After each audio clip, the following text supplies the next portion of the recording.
किसी घर में यदि एक बेटा शुद्ध भक्त बनता है, संपूर्ण रूप में भगवान के समर्पित होकर सेवा करता है, प्रहलाद महाराज के प्रसंग में नृसिंहदेव कहते प्रहलाद कहते थे कि हिरण्यकशिप को जो बारे में वरदान मांग रहे थे, बार बार वरदान मांगने के लिए नृसिंहदेव कहते थे किसको, प्रहलाद को, कुछ मांग लो कुछ मांग लो। प्रहलाद जी ने कहे मुझे से लोभ क्यों दिखा रहे प्रभु, ऐसे ही राक्षस घर में जन्म लिया हूँ, जन्म से ही रजगुण से जन्म हुआ हूँ और सब मति कलुषित है, आप मुझे लोभ दिखा रहे, मांग लो मांग लो। मैं क्या मांग लूं, लेकिन मैं एक चीज मांग रहा हूं, मेरे पिताजी ने इतनी क्रोधित होकर आपकी निंदा की, आपको ईर्षा की, इसलिए नरक जाने का वो नरक जाने की नरक की कैंडिडेट नरक जाने के योग्य बन गया, लेकिन कृपा करके मेरे पिताजी को क्षमा कर दीजिए और मेरे पिताजी को भी आपके धाम में वैकुंठ में प्रवेश के अधिकार प्रदान कीजिए। नृसिंहदेव हंसने लगे, अरे प्रहलाद ये क्या मांगा, ये तुझे मांगने की आवश्यकता नहीं है।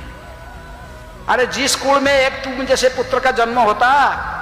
इसके तो 21 पीढ़ी है, 21 पीढ़ी मेरे धाम में जाते हैं, मांगना क्या, मांगने का जरूरत नहीं है।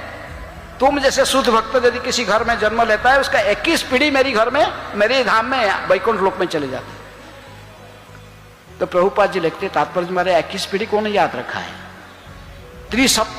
21 पीढ़ी को याद है किसका, बता सकता अपना घर का पिताजी के पिताजी कौन है, इसका पिताजी कौन है, उसका पिताजी कौन है, 2-3 पीढ़ी जानते हो, इसका पहले बता सकते हैं इसके पहले। इसलिए प्रभुपाद जी कहते कि एक भक्त यदि किसी घर में जन्म लेता है, जैसे विश्वरूप ने निमाय कह रहे, पितृकुल मातृकुल दुई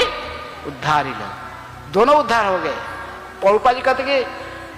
कि इसके सभी इनका जो रिलेटेड पिताजी से की तरफ से भी सब उद्धार हो जाते, माताजी की तरफ से भी सारे उद्धार हो जाते, गृहस्थ है उसका पत्नी की तरफ से भी सारे उद्धार हो जाते, सारे उद्धार कर लेता है। एक ही संतान यदि शुद्ध भक्त होकर घर में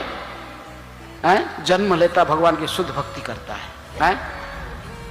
प्रभुपाद जी ने कहते थे कि देखो मैं सारा दुनिया में भ्रमण किया, लोगों को कहा किसके 4-4 पुत्र रहते थे, मैं कहता था कि 3 पुत्र घर में रखो, 1 पुत्र मुझे दे दो, मैं इसको कृष्ण की भक्ति सिखाऊंगा और तुम्हारे पितरों सारे उद्धार करेगा, सबको वैकुंठ ले जाएगा। लेकिन वो 1 पुत्र देने के लिए कोई राजी नहीं होता था।